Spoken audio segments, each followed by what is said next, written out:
In May 1943, the North African Front came to an end with the complete defeat of the German and Italian armies.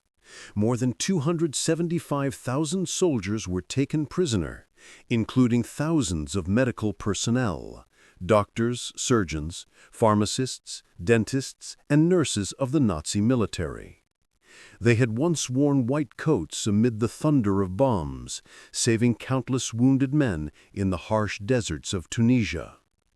But now, in Allied hands, they became special prisoners, not only because they belonged to the enemy, but because they carried the knowledge and conscience of medicine in wartime. When captured, most German doctors believed they would be treated harshly. Years of propaganda had taught them that Americans were barbaric capitalists, inhumane destroyers who knew only violence. They expected to lose their right to practice medicine, to be imprisoned in filthy camps, or enslaved as laborers. But what awaited them was entirely different, a reality that would challenge their deepest beliefs about America and about what humanity could mean in war. The 1929 Geneva Convention, an international treaty signed by the major powers, clearly stated that medical personnel in the military, when captured, were not to be treated as ordinary prisoners of war. They were to be respected according to their profession, exempt from manual labor, and allowed to continue medical duties within the camps. The United States, with its strong tradition of the rule of law, chose to adhere strictly to those terms, not only on paper, but in the day-to-day management of hundreds of POW camps across the country. From June 1943 onward, trainloads of German prisoners left North African ports and crossed the Atlantic aboard Liberty ships, mass-produced American cargo vessels. These ships, which often returned empty after delivering war supplies to Europe, were used by the U.S. government to transport POWs. Each voyage carried up to 30,000 men, including hundreds of doctors and medics. But instead of being locked in cargo holds, they were given bunks, fed 3 hot meals a day, and provided medical care. For many, it was their first shock, a shock of humanity. We were served hot meals with meat and vegetables, given medicine for seasickness, and even examined by American doctors, one German physician later recalled. It was not at all how we imagined the enemy would treat us. Upon arriving in the United States at ports such as New York, Norfolk, or Hampton Roads, they were astonished again. There were no shouts, no aggressive guards, no barbed wire fences like those shown in Nazi propaganda films. Everything was orderly, professional, and well organized. Prisoners were given medical checkups, registered, and classified by occupation. Those identified as doctors, pharmacists, dentists, or lab technicians were specially noted. For them, a new chapter was about to begin. The chapter of prisoners who could still practice. POW camps were built across the United States, from Texas, Oklahoma, and Louisiana to North Carolina, Georgia, and Arizona. The most prominent were in Texas, a region with a climate similar to North Africa, where authorities believed Germans would adapt more easily. Names like Fort Sam Houston in San Antonio, Camp Hood, now Fort Cavazzo, and Camp Butner in North Carolina soon became second homes for thousands of German prisoners, many of them medical officers from Rommel's Afrika Korps.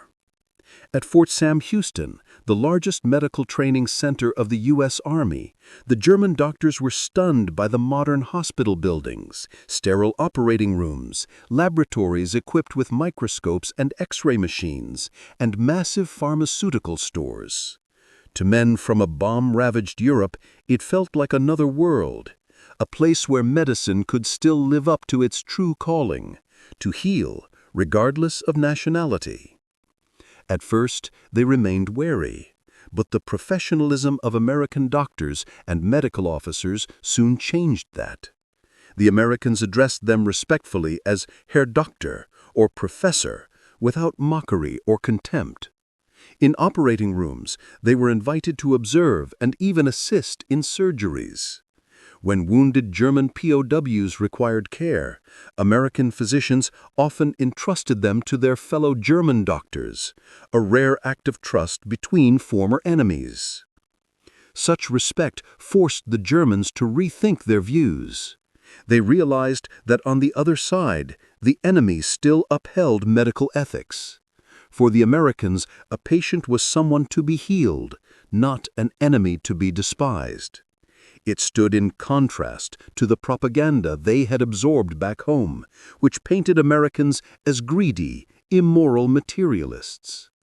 In the camps, German doctors were placed in charge of their compatriots' medical care under U.S. supervision. They organized infirmaries, handled vaccinations and routine exams, and treated common ailments. For serious cases, patients were transferred to nearby U.S. Army hospitals, where German and American doctors worked side by side. Over time, the German doctor-prisoners gained respect from fellow inmates, serving as bridges between captors and captives, both prisoners and healers. Their work soon expanded beyond daily treatment. German doctors took part in medical discussions with American doctors, exchanging ideas on surgical techniques and hospital management. Many were impressed by the openness of American medical culture, where ideas were shared, challenged, and improved collectively.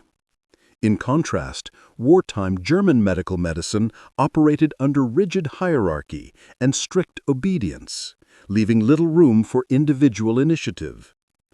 One of the greatest surprises for them was the role of women in American medicine. In American military hospitals, female nurses not only served, but also held responsibility, managing shifts, making clinical decisions, and performing procedures reserved for male doctors in Germany. For many Germans, this was a true cultural shock. They saw that American society, even in wartime, empowered women in ways Nazi Germany never allowed. Yet perhaps the most profound change came from how the United States treated POWs in general.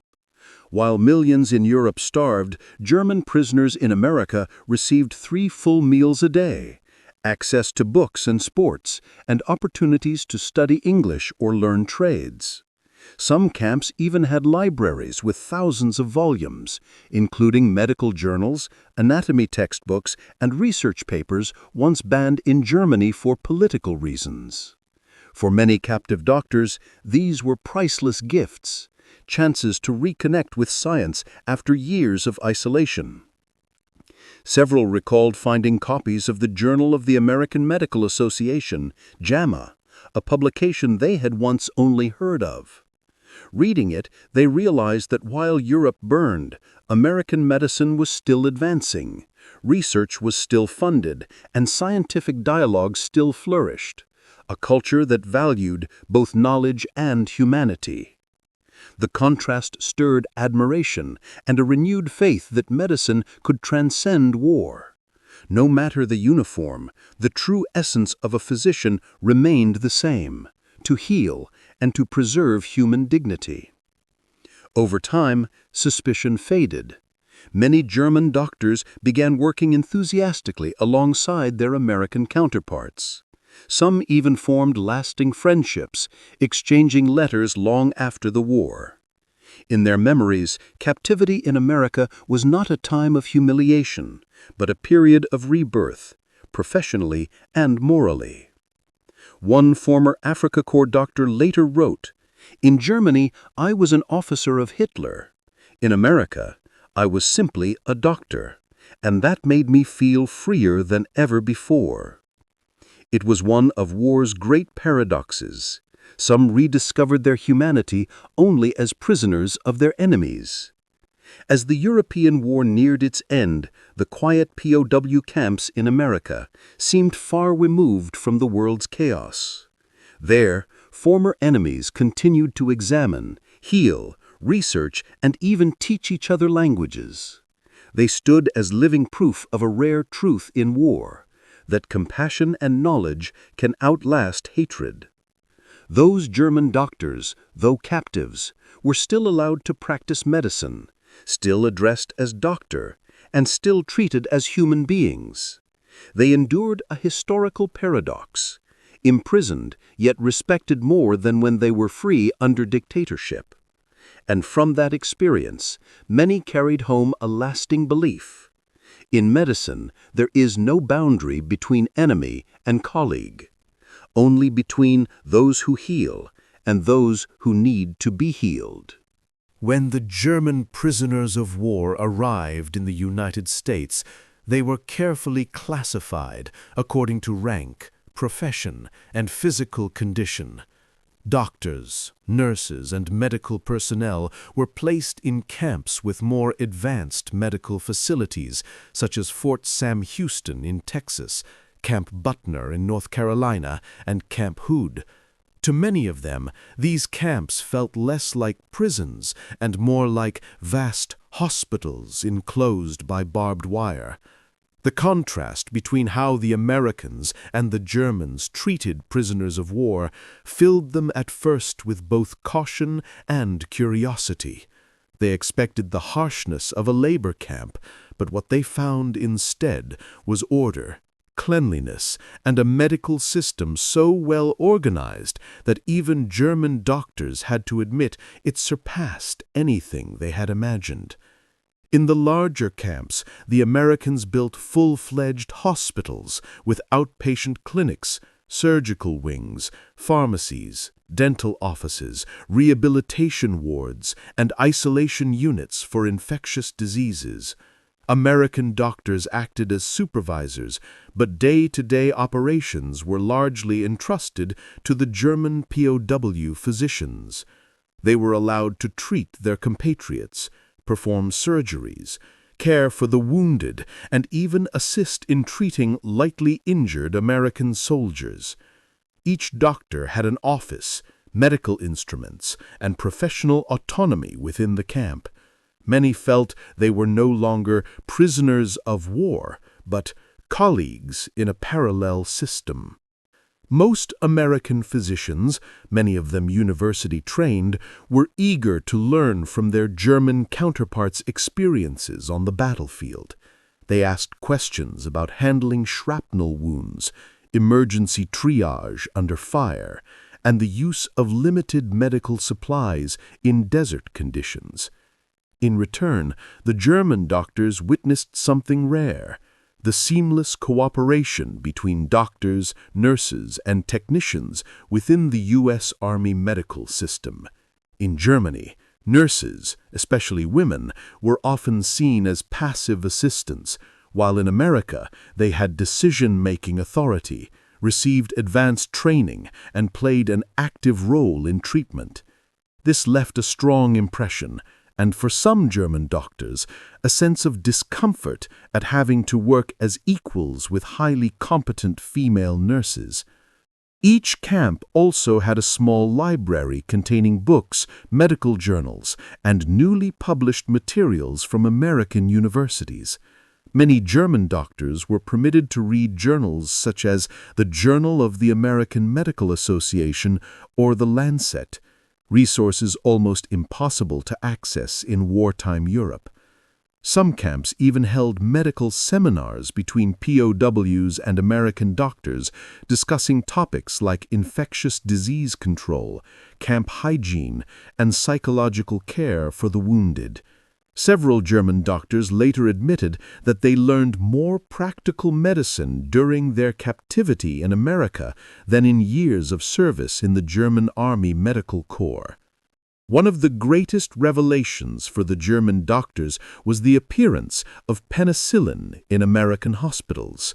While the German military still relied on sulfa drugs, the Americans were using this new antibiotic widely to treat infections, pneumonia, and battlefield wounds. Some German doctors were allowed to observe penicillin preparation and administration in the camp hospitals, describing it as a miracle of modern medicine. After the war, many recalled that this experience completely changed their understanding of experimental science and applied research, fields that post-war Germany would later strive to emulate. Daily life in the medical camps also reflected the hallmark American sense of discipline and organization. Each day began with roll call, followed by scheduled work shifts. German doctors received food rations equivalent to those of American officers, had time for exercise, reading, and even music or science clubs.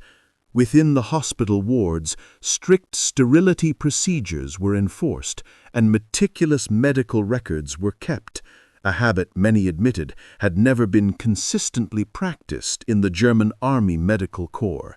This not only sharpened their administrative skills, but also instilled a new standard of precision and transparency. Most remarkable of all was the American attitude. Despite being prisoners, the German doctors were addressed as "doctor," greeted with proper courtesy, and consulted professionally in complex cases. In some instances, they were even invited to train nurses or demonstrate unique treatment techniques they had used at the front. Such trust and respect gradually dissolved their initial hesitation and built genuine collegial relations. One German doctor wrote in his diary, "For the first time in my life, I understood what it means to be respected, not for rank or uniform, but for one's knowledge and ability." Beyond medicine, the Americans encouraged POW medical staff to participate in community health programs within the camps, teaching first aid to guards, promoting hygiene, and preventing infectious diseases. These initiatives not only improved camp operations, but also gave the German doctors a renewed sense of purpose, of still being useful to humanity. In some camps, they were even allowed to grow vegetables, raise livestock, and research nutrition to improve diets, small projects that nonetheless carried deep restorative meaning. The interaction between the two medical cultures, one rigidly hierarchical and militarized, the other collaborative and ethically centered, created a unique learning environment. The German doctors gradually realized that American medicine drew its strength not only from technology and drugs, but from its philosophy of placing human beings at the center, both patient and doctor alike. It made them reflect on the true nature of their profession. In war, they had seen healing as a duty to the nation. In America, they were reminded that medicine was, above all, a duty to humanity. Many later described their time in American POW camps as a second medical school.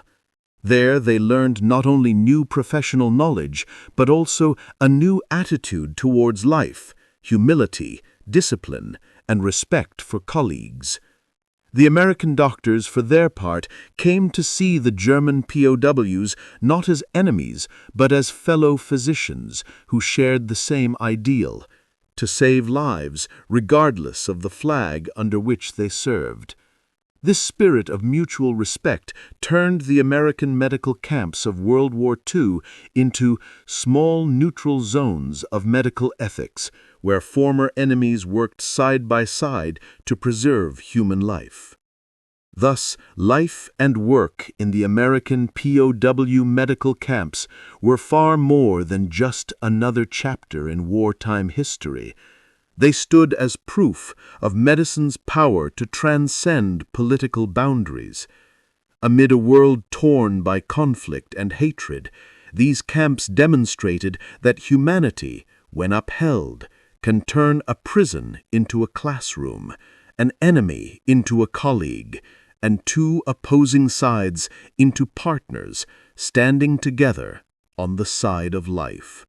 When the initial days of bewilderment passed, the German doctors began to realize that America, their wartime enemy, was years ahead of them in practical medicine and in organizing healthcare systems. What astonished them most was not just the abundance of drugs or equipment, but the modern mindset and the humanistic philosophy behind American medicine. Every patient, whether a POW or an American soldier, was treated by the same standards and with the same respect.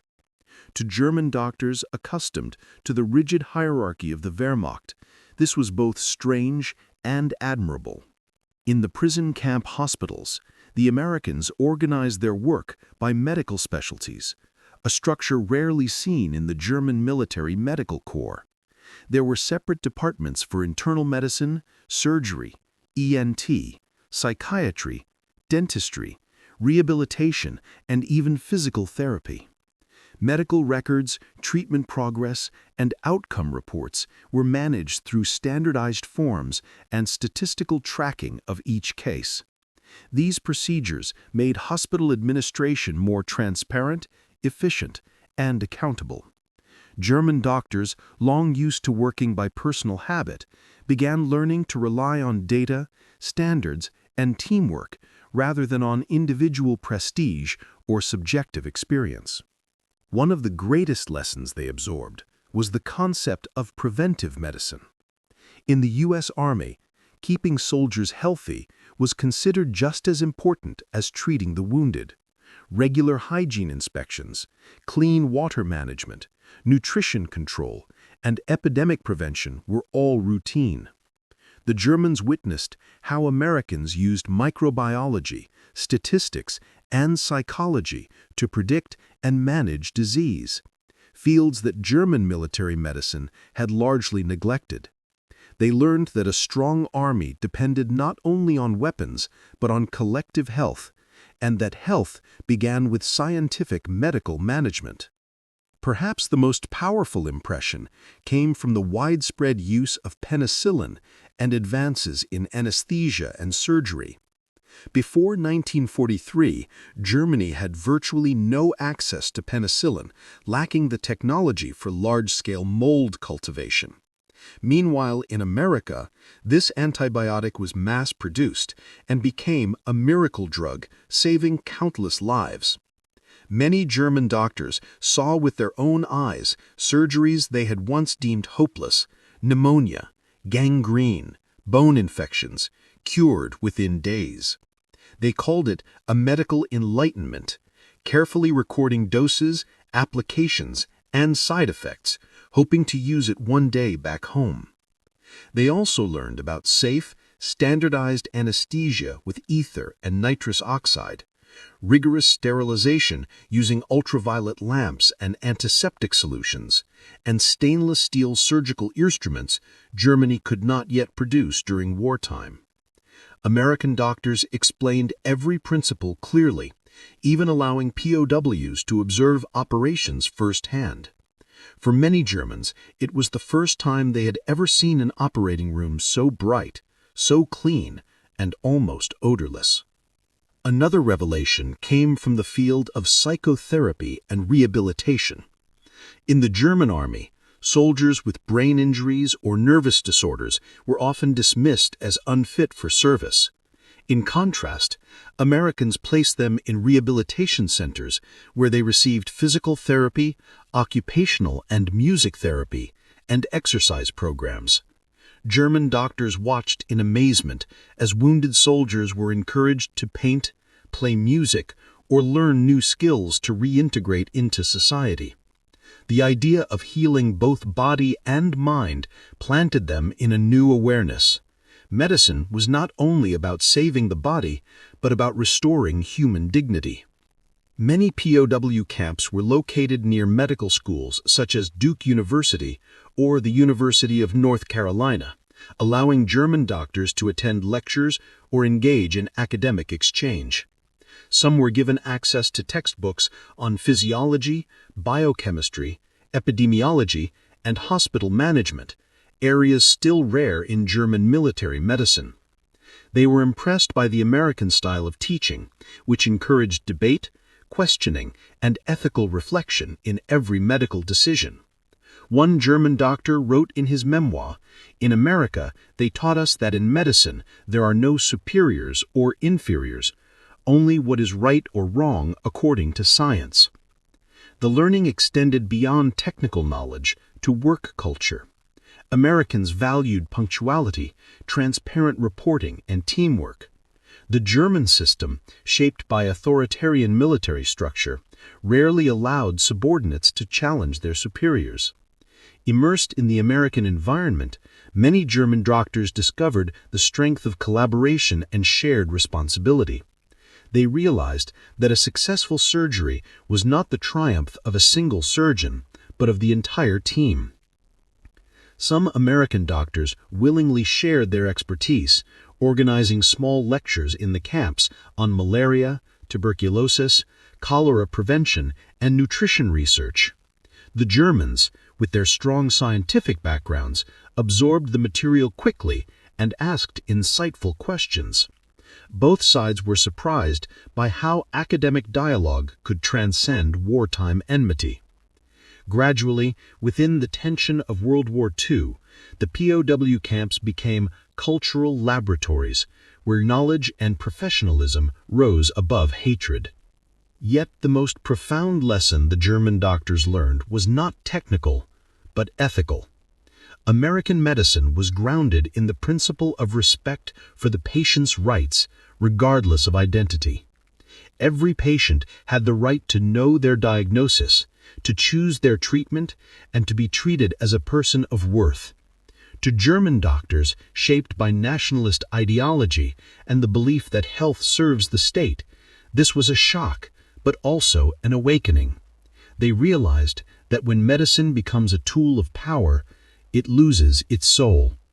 Many recorded these impressions in diaries, notebooks, and letters home, hoping to bring these lessons back to Germany after the war.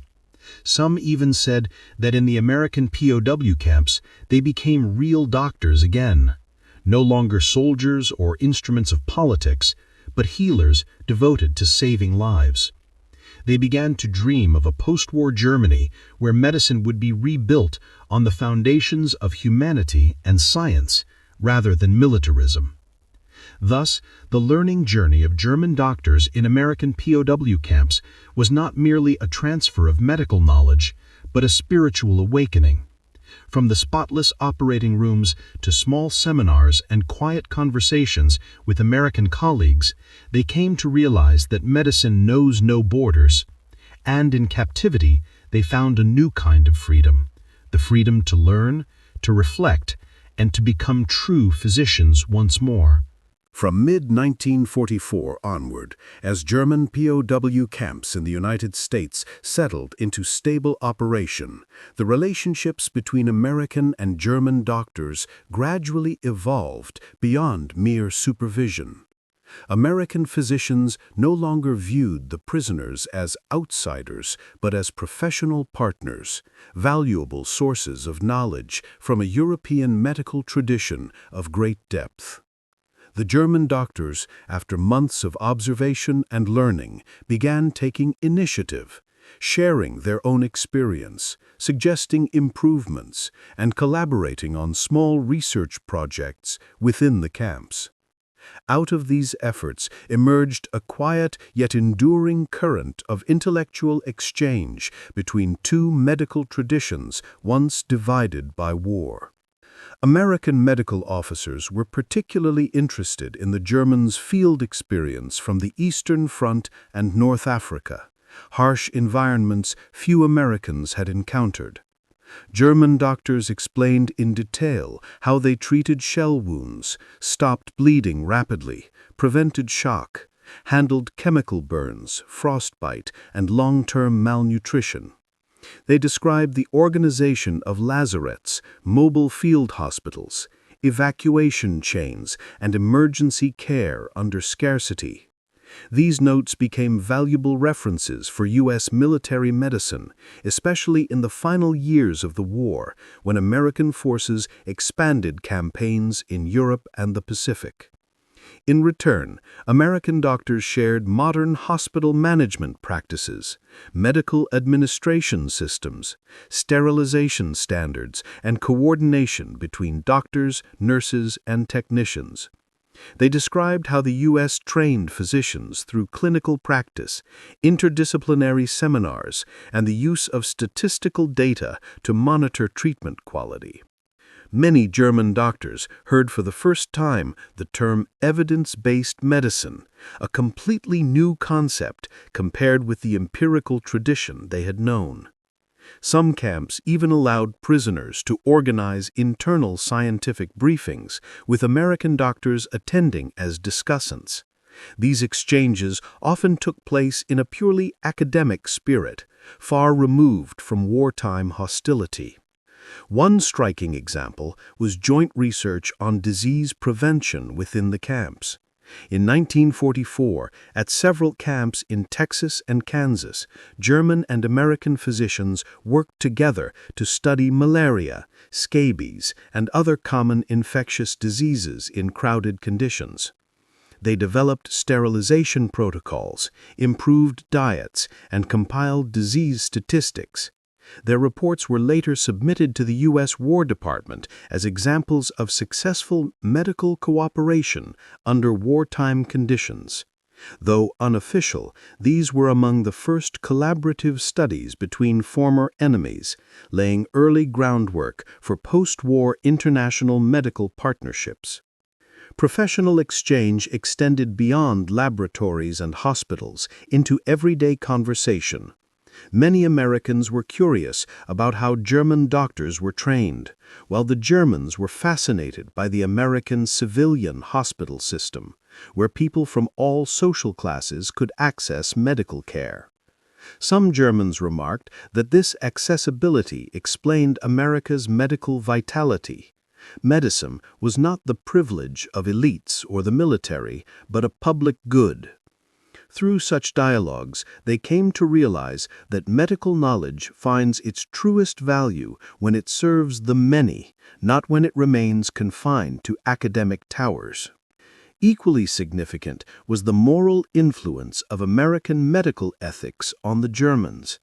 Under the Nazi regime, many physicians had been turned into instruments of inhumane experiments or racial selection. In contrast, the American system demonstrated how a democratic society placed patient welfare first, treating informed consent as an inviolable principle. This left a deep impression. One German doctor wrote in his diary, "Here I rediscovered the true meaning of the Hippocratic Oath. The Americans reminded me that a doctor does not serve the state, he serves humanity." When the war ended, thousands of German doctors were repatriated. They carried home not only memories of humane treatment, but also the modern knowledge and values they had absorbed. In cities such as Hamburg, Munich, and Heidelberg, many soon joined efforts to rebuild Germany's health system. They introduced specialized hospital departments, improved medical record-keeping, established hygiene and epidemiology offices, and applied penicillin widely once it became available through U.S. aid programs. Some advocated reforming medical education, emphasizing ethics, clinical research, and teamwork. The impact of their POW experience extended into post-war international relations. Many maintained correspondence with American colleagues throughout the 1950s, exchanging papers and journals. Some were invited back to the United States through reconstruction scholarships, such as the Fulbright program or the Medical Exchange Service, continuing advanced study. These individuals became bridges between two once opposed medical worlds, helping to heal the wounds of war through knowledge and collaboration. Most enduring of all was the human legacy of these encounters.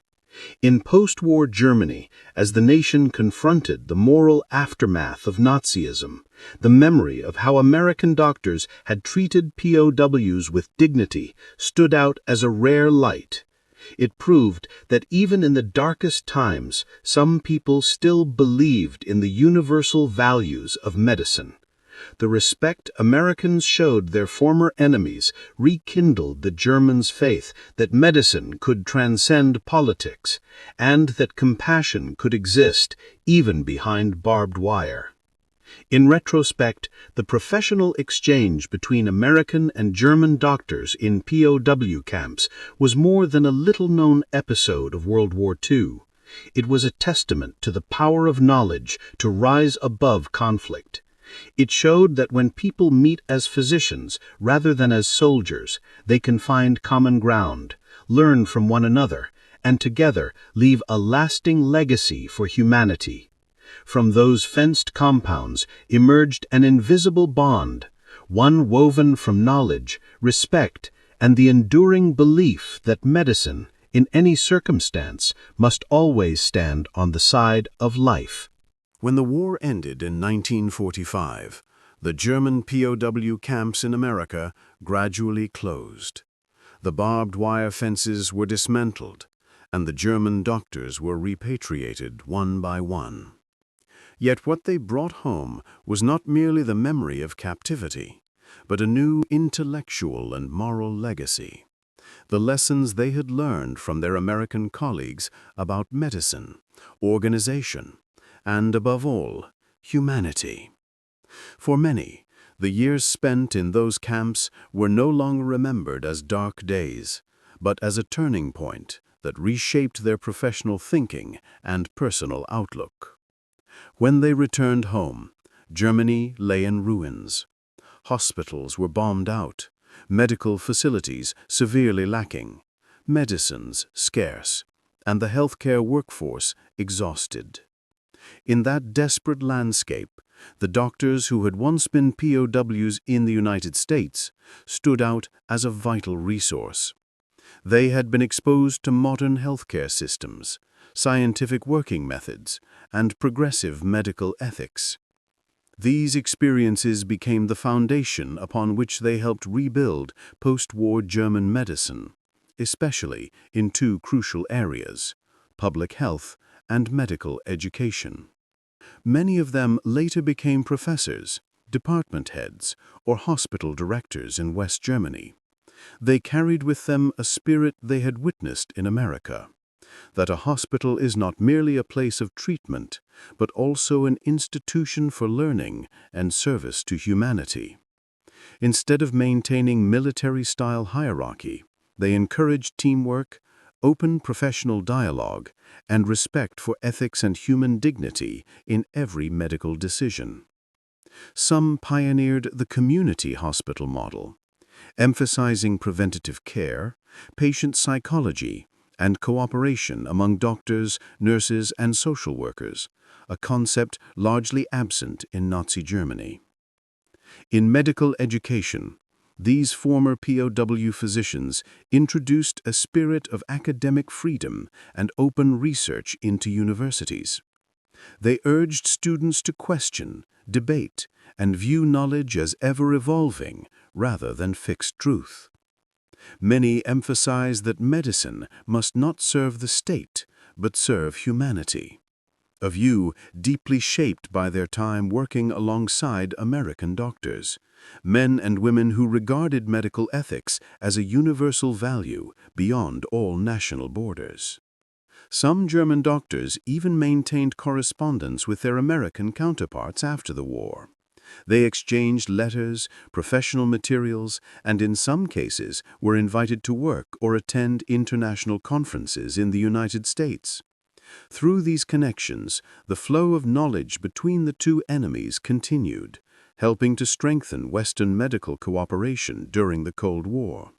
As one of them jokingly remarked, "We learned democracy not on the battlefield, but in the hospital ward." On a deeper level, the experience of captivity in America profoundly transformed many German doctors' understanding of humanity and their profession. They had once served a regime that treated human life as expendable in pursuit of national goals. But in America, they witnessed every patient, even an enemy, being treated with equal respect. Some later said it was the first time they truly felt that medicine is a tool of peace, not merely a weapon of war. That realization led many to become passionate advocates of humanitarian medicine and international cooperation in the years that followed. During the 1950s and 1960s, several former POW physicians joined West Germany's international medical aid and scientific exchange programs, sending young doctors to study in the US or inviting American experts to lecture in Germany. These initiatives not only helped Germany rapidly restore its healthcare system, but also built new trust between two nations once at war. People came to recognize that what had been planted in the POW camps, the spirit of cooperation, respect, and shared learning, had finally blossomed in peace. Of course, not all memories were pleasant. Some German doctors suffered psychological turmoil, torn between old loyalties and professional conscience, or struggled with the humiliation of serving their former enemies. Yet most agreed that the humanity shown by Americans left an indelible mark. It forced them to ask, if the enemy could act like that, where did we go wrong? That question was not merely moral.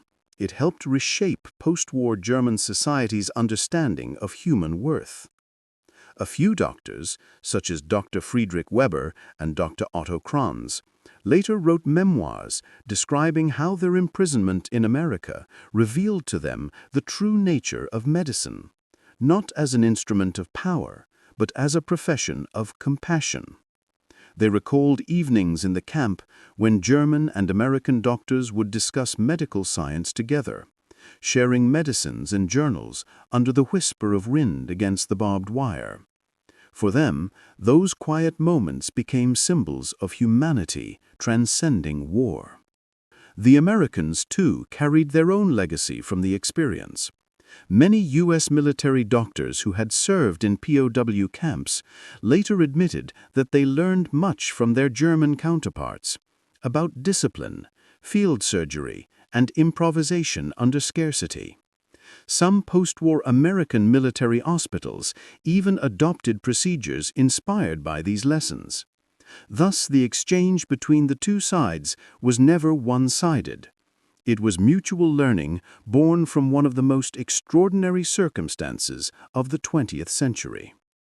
On a broader level, the story of these German POW doctors stands as a symbol of the enduring power of humanity in wartime.